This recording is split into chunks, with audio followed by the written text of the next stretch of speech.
I, 23F, and my husband, 23M. Met when we were 9, started dating at 12. Mind you, this was that middle school type of dating. He cheated on me when we were 15 or 16. At this point we were on again, off again, which continued until we were 17. I got a full ride to a university across the country for athletics/academics when I was 18. My first and only semester there, I hated the team and the coaches, and I had no friends. He flew out to visit me and we got engaged at 18 years old. He flew back a little over a month later and we had a courthouse wedding. I came home after the semester finished. He was 18 and I was 19 when he joined a very difficult/prestigious branch of the military. He left for 3 months for training, which was difficult, but we did fine. He came back for a few weeks and then left for a few more months for school for his particular job. During this time, I would later find out, he signed himself up on Bumble, and paid $50+ in upgrades for more swipes. He insists he never met anyone from it and no conversations that he had were ever anything more than introductions. He also, again, I would later find out a few years later, spent over $600 at a strip club. He says he was pressured by seniors to go and ended up paying for a VIP room for one of his buddies because he got the room and then didn't have the money to pay for it, and my husband said his friend was going to get into trouble. That weekend, he would go up and down the coast going to various clubs and another strip club from what I've gathered.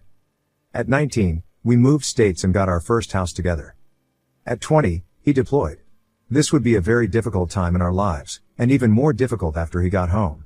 He developed a pornography addiction while deployed. I remember sitting on the bathroom floor at 4 a.m. refreshing one of his social media accounts, which I could see his following numbers go up about every 5 minutes.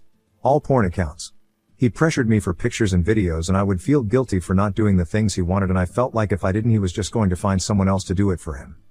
He came home 6 months later and we were okay, except I noticed after a few weeks that as soon as he came home from work he would practically beeline it to the bathroom and shower for 45+ minutes. Sometimes I would even go into the bathroom after and I could tell he dropped the bottle of lube on the ground and it was still slippery. Or I could see the ring on the counter from the bottom of the bottle. I did my best to ignore it, until one day I saw a charge on our account for $30 to someone with a very interesting name. I confronted him and he immediately looked away, took in a deep breath, brushed his hand through his hair and sputtered out a quick excuse that it was his buddy's wife who bought them all lunch during work. I don't know why, but I said okay and left it at that. He got up a few minutes later saying he felt sick and went to lay down. I got a text from him an hour later saying he was sorry and that he developed a pornography addiction over deployment and he sent money to a girl for her premium Snapchat or something. He says he felt so guilty he didn't even look at anything and he deleted her right after he sent the money. I realized that the day this transaction took place, he had bought me flowers. He has never done that before, not even on any special occasions. From here on, the dates get confusing for me. I don't remember what happened first or when or how far apart, but I'll do my best to include as much information as I remember. Sometime later. Maybe weeks, maybe months. I woke up to a message from an old acquaintance on a certain social media.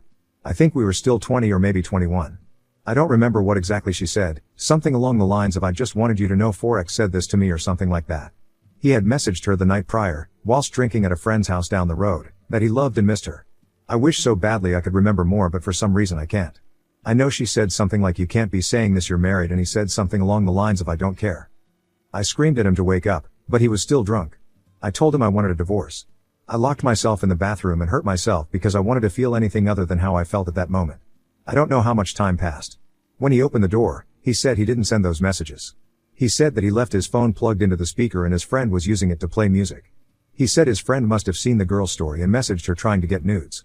He even pulled out his phone with proof, a text conversation between him and his friend confirming that the friend had messaged her and said he was sorry. I don't know why, but I believed him immediately. I remember having the most euphoric feeling of, I don't know what the word is, but whatever you feel when you let out a breath you've been holding and say, "Oh, thank God." I'm getting frustrated writing this because I'm realizing how much I'm forgetting and I feel like I'm missing something. At 21 I think, shit hit the fan. I think at this point I had gone through his phone several times and found internet history and links that he had clicked through one of his social media accounts to hundreds of different OnlyFans sites. One night I went through his entire dollar account history since 2018 and found the charge for the strip club and Bumble. He said the Bumble charge wasn't him, it was a senior who used his card because his had gotten frozen or something ridiculous like that. I of course, believed him. I don't know why. I can't remember at what point I found out that he lied about messaging the girl on social media. I think it was after I had looked through his phone again and I found text messages between him and his friend that was the one who allegedly sent the messages. His friend said something like, "Bro, I can't even go to parties that your wife is at because she hates me lol," or something like that. But they both confirmed what I didn't want to believe. My husband had taken my phone, deleted the messages sent to me by the girl, and got his friend in on this elaborate story.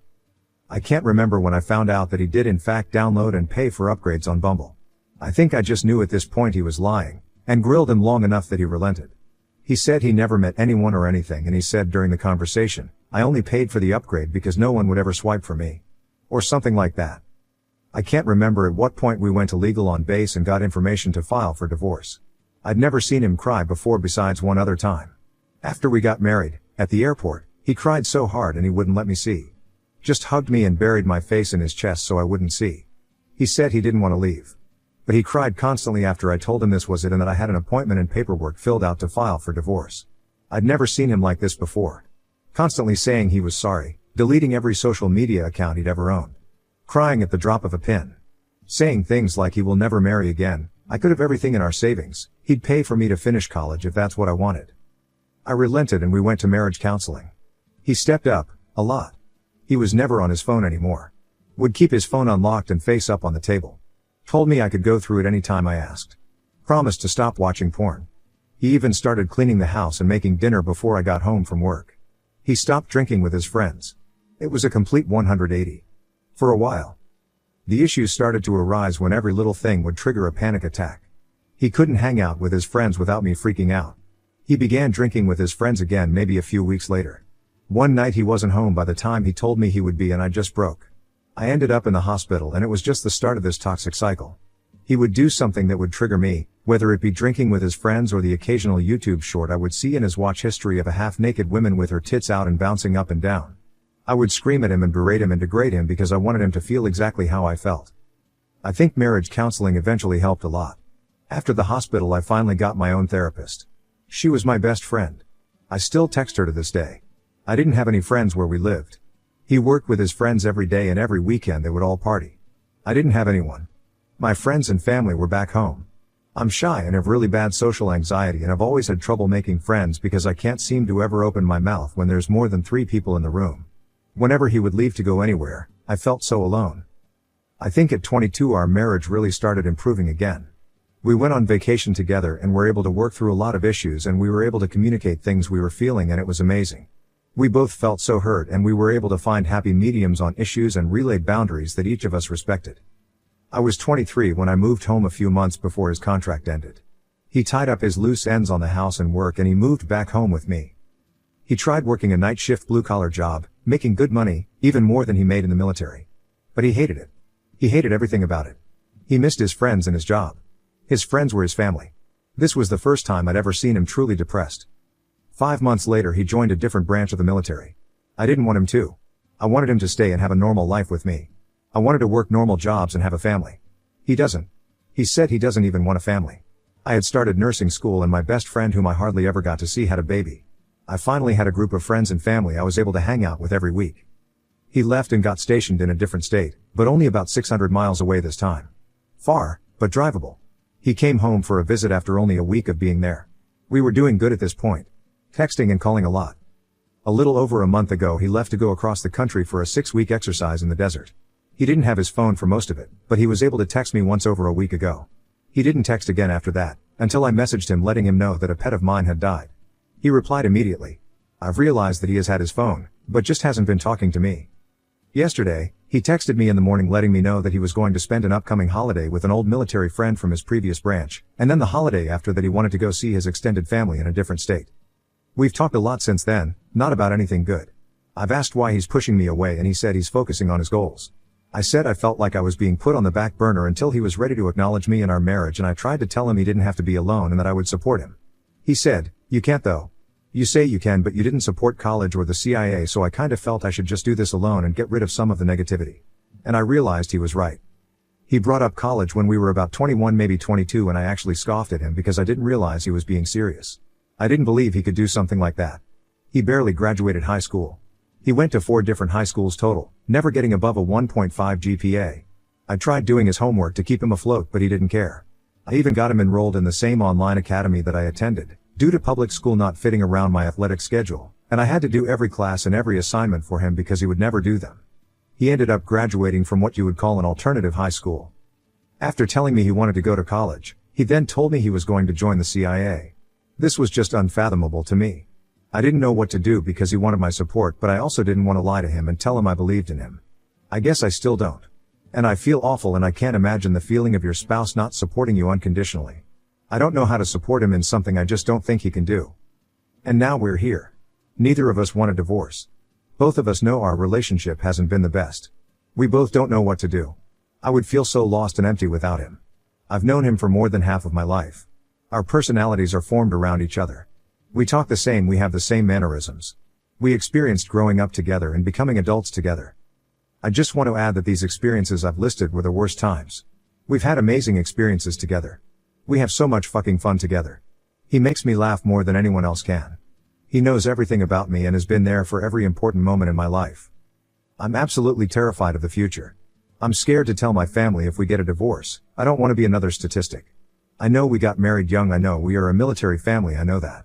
I know that most of these marriages ended in divorce, but I really fucking thought we were different. I don't want to start over. I'm almost 24 and I know that's still considered young, but I've known him for 14 years. I thought we would have started thinking about having a family together by now.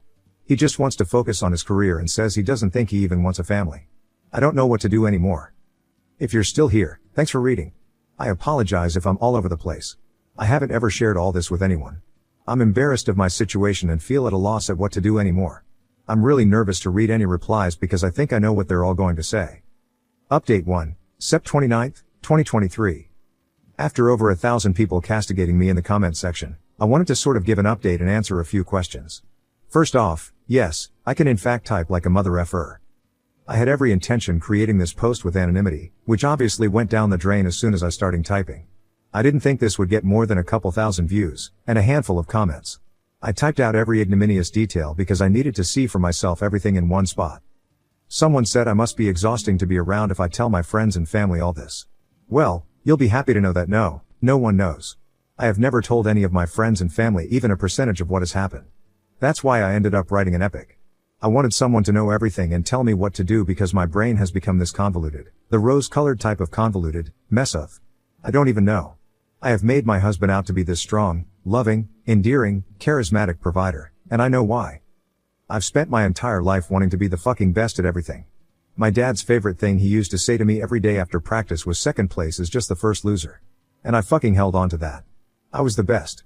I was the best at school. I ranked number 1 out of my high school class of over 700 people. I have hundreds of medals and trophies. I did take second place at nationals one year, even though that doesn't feel like an accomplishment to me. I know it should be.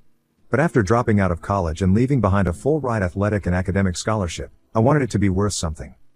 I never told anyone I left because I hated it and couldn't deal with it. I told everyone I got married and he joined the Marine Corps and I wanted to support him. I didn't want anyone to realize that I couldn't hack it. I wanted it to be worth it. And if I had marriage problems or if I got divorced, it would have just been for nothing. I would have lost again. And I can't lose. I grew up hiding in my closet hearing my dad scream at the top of his lungs at my older siblings because they averaged C's and D's in school. I knew what losing would get you. And I would not lose. My mom cheated on my dad when I was a kid. I remember waking up one morning to them screaming on the front lawn, my mom trying to get into her car to go to work and my dad grabbed her arm and ripped her out of the car. They don't know that I saw that. They worked through it if that's what you want to call it. I thought that was what you were supposed to do. I thought that marriage was supposed to be hard and you were supposed to put every ounce of yourself into fixing your ups and downs. Many have asked if I want to live the rest of my life like this. Of course I don't. Who the fuck would want that? Why did I stay even after the first time? Well, starving people will eat anything. I have actually read every single comment, even the hurtful ones. God damn, you guys are fucking assholes, and I needed it. I fucking needed over 1,000 people telling me I'm a blind idiot to realize that marriage isn't supposed to be like this. And that I deserve better. Because I fucking do. I do fucking deserve better. And for all those saying I'm not going to leave because I haven't yet. I will fucking prove you wrong. I'm not going back anymore. I'm not going to fucking settle. I had heard the phrase sunk cost fallacy, but I didn't know what it meant. I do now. Thank you to everyone, even the ones who believe this post was a creative writing assignment. It gave me a laugh realizing that my life and my marriage has been so bad, that it's unbelievable. Update 2, August 2nd, 2024. Hi everyone, it's been almost a year. I can't believe it's been almost an entire year. I don't think I've ever made an update like this before, so hopefully I do it right and it's not removed. I meant to update sooner, I really did. But I have been busy living my life to the fullest extent possible. I can honestly say I didn't even think it was possible to enjoy life this much. I have never experienced happiness like this. I'm honestly having a hard time putting it into words how amazing my life has become. I filed for divorce probably within 48 hours within making that post. Papers were signed a month later, divorce was finalized 2 months after that. It was completely uncontested, we shared no assets, no children, thank God. It was actually a lot easier than I expected it to be. Honestly, the hardest part was telling my family, especially my mom. Everyone loved him so much because I, unfortunately, made him out to be so perfect. It was pretty much a slap to the face for her to find out. I felt awful. She cried for days. But she was so supportive of me. Everyone was so damn supportive of me. I turned 25 soon. I decided to get my nurse practitioner's license. So that's the track I'm on right now. I've made an incredible amount of friends this year. If I'm not working, I'm out having fun. I'm always doing something fun every day. I'll try to reply to any comments, but you know, I'm so busy these days. Smile. I have truly begun to find myself. And I'm fucking awesome. I am capable of so much. And I am brave. I am so brave. I did make one special friend from my original post, Bethany200300. Thanks to you and my best friend Katie, if you guys are reading this. Thank you for keeping me accountable and loving me unconditionally. I really didn't realize what a horrendous situation I was in, at least, not until after I made that initial post and received so many eye-opening comments. Lots of people were right though. I did already know the answer to my question. It's actually kind of weird thinking about it. It doesn't even feel real. Whenever I try to think about my life over the last couple of years, I can hardly remember anything. It's almost like I'm trying to recall a story that someone else told me. Anything that I do remember, I recall almost like I was a spectator, or an invisible third person in the room. And I just think this poor girl and what she's going through, I can't even imagine how awful. It just doesn't even feel like it was me. My real life started as soon as he was gone. We don't speak anymore. We haven't really spoken much since December. One of the last interactions we had, he was upset about the divorce and regretted it, and then he proceeded to threaten that he would murder anybody that I dated in the future. Yes, it's documented to the best of my ability. I don't think he would ever actually do anything like that. He hasn't even been back in the state this year. I think he's too busy. Last I heard through the grapevine, he got drunk, had a one-night stand, and got some girl pregnant. She wants to keep the baby. He doesn't. I think she even took a brick to his car and smashed the shit out of it. If I could give him one last piece of advice, it would be to start a savings account for this poor kid's future therapy bills. And to ask him if he ever realized that almost all of his monumental life mistakes have been committed under the influence of alcohol. But alas, it isn't my problem. He will never hear from me again. And I can say that with complete happiness and confidence. To everyone who said I wouldn't do it, and that I wasn't capable of leaving, fuck you, and thank you. I did. I did leave. I didn't walk, I ran. I fucking sprinted. And I didn't look back. Thank you, for helping me save my life.